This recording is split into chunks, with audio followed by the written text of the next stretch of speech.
Hello friends, welcome to home food recipes. આજે આપણે બનાવશું લસણિયા ભરેલા કાંદા અને બટાકાનું શાક, જે ખાવામાં ખૂબ જ ટેસ્ટી લાગે છે અને એને બનાવવું પણ ખૂબ જ ઇઝી છે। તો સૌથી પહેલાં આપણે એ માટેની સામગ્રી જોઈ લઈએ। તો સૌથી પહેલાં આપણે સ્ટફિંગ બનાવશું, તો એ માટે આપણે લસણની ચટણી બનાવવાની છે। તો મેં 20 લસણની કળીને છોલીને લઈ લીધી છે। કાશ્મીરી લાલ મરચું પાવડર લીધું છે 1 મોટી ચમચી જેટલું, અને એમાં મેં અડધી ચમચી જેટલું તીખું લાલ મરચું પણ મિક્સ કર્યું છે। દાણા જીરું પાવડર લીધું છે 2 મોટી ચમચી, તેલ લીધું છે 1 ચમચી જેટલું, મીઠું લીધું છે 1/4 ટીસ્પૂન કે પછી સ્વાદ મુજબ। તો સૌથી પહેલાં આ મિક્સરના જગમાં આપણે લસણની કળી નાખી દઈશું, લાલ મરચું પાવડર નાખશું,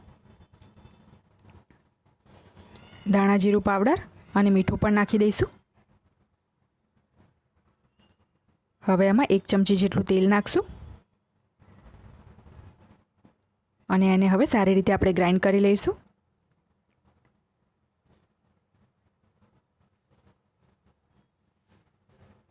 મેં 2 ચમચી જેટલું પાણી નાખીને એને સારી રીતે પીસી લીધું છે, કારણ કે એમાં જે નહોતું પીસાતું, તો પાણી બિલકુલ વધારે નથી નાખવાનું, નહીંતર આપણને સ્ટફ કરતી વખતે પ્રોબ્લેમ થશે। અને લસણની ચટણી હંમેશા કૂક કરીને જ બનાવવામાં આવે છે, પરંતુ આજે આપણે એને કૂક નહીં કરીએ, એને આપણે એમ જ સ્ટફ કરીશું, કારણ કે બાદમાં એ કૂક થઈ જ જશે। તો હવે આપણે આને એક બાઉલમાં કાઢી લઈશું।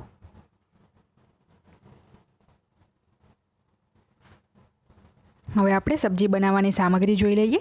તો એ માટે મેં લીધી છે લસણની ચટણી, જે આપણે હજી હમણાં જ બનાવી છે। અમે 2 મીડિયમ સાઇઝના ટામેટાને મિક્સરમાં પીસીને પ્યોરી બનાવી લીધી છે। રાઈ લીધી છે અડધી ચમચી જેટલી, જીરું લીધું છે 1/4 ટીસ્પૂન, હિંગ 1/4 ટીસ્પૂન, ઝીણા સમારેલા લીલા ધાણા લીધા છે 2 મોટી ચમચી, હળદર અડધી ચમચી, લાલ મરચું પાવડર 1 ચમચી, ગરમ મસાલો અડધી ચમચી, મીઠું સ્વાદ મુજબ, તેલ લીધું છે 2 મોટી ચમચી જેટલું, ધાણા જીરું પાવડર 1 મોટી ચમચી, અને આમે નાની સાઇઝની બટાકી અને નાની સાઇઝના કાંદા લઈ લીધા છે। એકદમ જ નાની સાઇઝના કાંદા અને બટાકા લેવાના છે। તો હવે આપણે આ કાંદા અને બટાકાના છોતરા કાઢીને કાંદામાં આપણે 4 કટ લગાવી લઈશું અને બટાકામાં આપણે 2 કટ લગાવશું। જેટલા બની શકે એટલું નાની સાઇઝનું જ લેવાનું છે।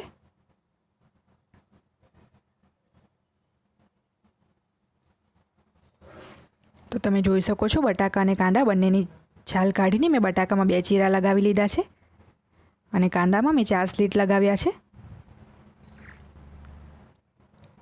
તો હવે આપણે જે લસણની ચટણી બનાવી હતી આમાં સ્ટફ કરી લઈશું। તમે આમાં કૂક કરેલી ચટણી બિલકુલ યુઝ ના કરો, તાજી બનાવેલી અને અનકૂક્ડ ચટણી જ આપણે યુઝ કરવાની છે।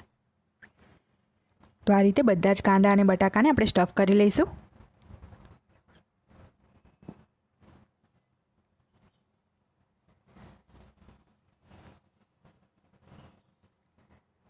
તમે જોઈ શકો છો, મેં બધા જ કાંદા અને બટાકાને આ રીતના ફિલ કરી દીધા છે। તો હવે આપણે આમાંથી શાક બનાવશું અને આટલી ચટણી આપણી વધી ગઈ છે, તો આને આપણે શાક બનાવવામાં યુઝ કરીશું।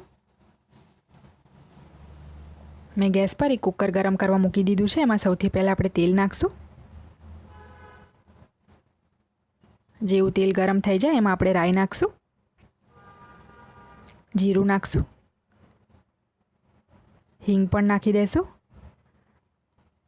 અને હવે આ બધું આપણે થોડીક સેકન્ડ માટે સાંતળી લઈશું। બધું સારી રીતે સતળાઈ જાય એ પછી આપણે એમાં ટામેટાની પ્યુરી નાખી દઈશું। હવે આ ટામેટાની પ્યુરીને આપણે સ્લો ફ્લેમ પર 5 થી 6 મિનિટ માટે કૂક કરીશું।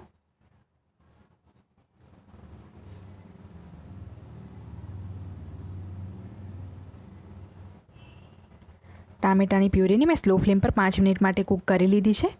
તો હવે આપણે જે બટાકા સ્ટફ કરીને રાખ્યા હતા એ આમાં નાખી દઈશું। આપણે હમણાં આમાં બટાકા જ નાખવાના છે, કાંદા આપણે હમણાં એડ નહીં કરીએ। હવે બધું સારી રીતે મિક્સ કરી લઈશું અને જે સ્ટફિંગનો મસાલો વધ્યો હતો લસણની ચટણી, એમાંથી આપણે 1 મોટી ચમચી જેટલી ચટણી આમાં નાખશું।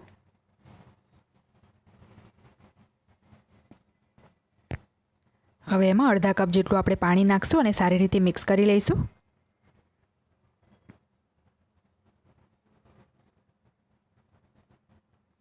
હવે આમાં બધા જ આપણે મસાલા કરવાના છે. તો સૌથી પહેલાં આપણે આમાં લાલ મરચું પાવડર નાખશું.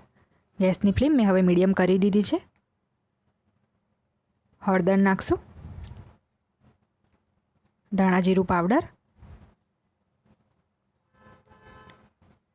ગરમ મસાલો. જો તમારી પાસે ગરમ મસાલો ના હોય તો તમે કિચન કિંગ પણ નાખી શકો છો. સ્વાદ મુજબ મીઠું નાખશું.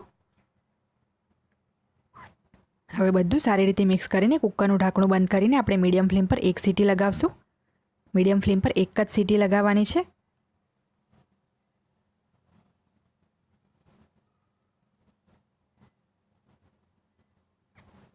તો તમે જોઈ શકો છો મીડિયમ ફ્લેમ પર મેં બસ એક જ સીટી લગાવી છે. તો હવે કુકરનું ઢાંકણું ખોલી લઈએ.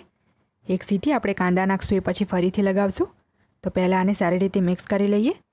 અને ગેસ મેં એક સીટી લગાવ્યા પછી બંધ કરી દીધો હતો. તો હવે ફરીથી ગેસ ઓન કરી દઈશું અને જે સ્ટફ કરેલા કાંદા હતા એ આમાં નાખી દઈશું. કાંદામાં પણ આપણે એક જ સીટી લગાવવાની છે, એટલે જ મેં એમાં 4 સ્લીટ લગાવ્યા હતા. તો હવે ફરીથી આમાં અડધા કપ જેટલું પાણી નાખશું આપણે અને કુકરનું ઢાંકણું બંધ કરીને મીડિયમ ફ્લેમ પર ફરીથી એક સીટી લગાવશું. અને એ પછી આપણે કુકરને એની જાતે જ ઠંડુ થવા દેવાનું છે.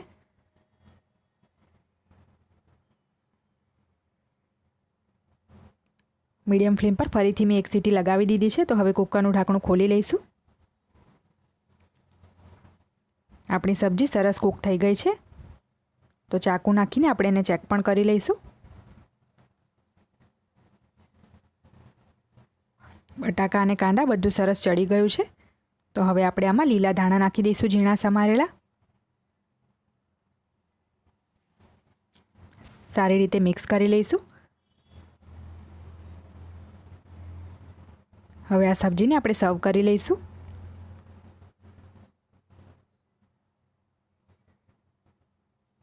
તમે આ સબ્જીને રોટલી, પરાઠા કે ભાત સાથે ખાઈ શકો છો. એ ખૂબ જ ટેસ્ટી લાગે છે.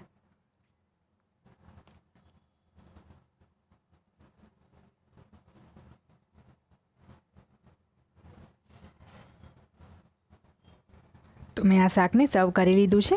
એને ઝીણા સમારેલા લીલા ધાણાથી આપણે ગાર્નિશ કરી લઈશું. અને તમે આ શાકમાં લસણની ચટણી ઓઇલમાં કૂક કરીને યુઝ ના કરો, નહીંતર જ્યારે પણ તમે એને સ્ટફ કરશો તો એ ચટણી હાથમાંથી સરકવા લાગશે. એટલે વગર કૂક કરીએ ચટણી યુઝ કરો. જો તમને મારી આ રેસીપી પસંદ આવે તો મારી ચેનલને લાઇક, શેર અને સબસ્ક્રાઇબ કરવાનું બિલકુલ ના ભૂલશો. સબસ્ક્રાઇબ બટનની બાજુમાં જે બેલ આઇકન છે એને પણ ક્લિક કરો, જેથી તમને મારા દરેક વિડીયોની નોટિફિકેશન મળતી રહે. જો તમારે મારો આ વિડીયો હિન્દીમાં જોવો હોય તો એની લિંક મેં ડિસ્ક્રિપ્શન બોક્સમાં આપી દીધી છે. તો મળીએ નેક્સ્ટ વિડીયોમાં. ત્યાં સુધી આવજો.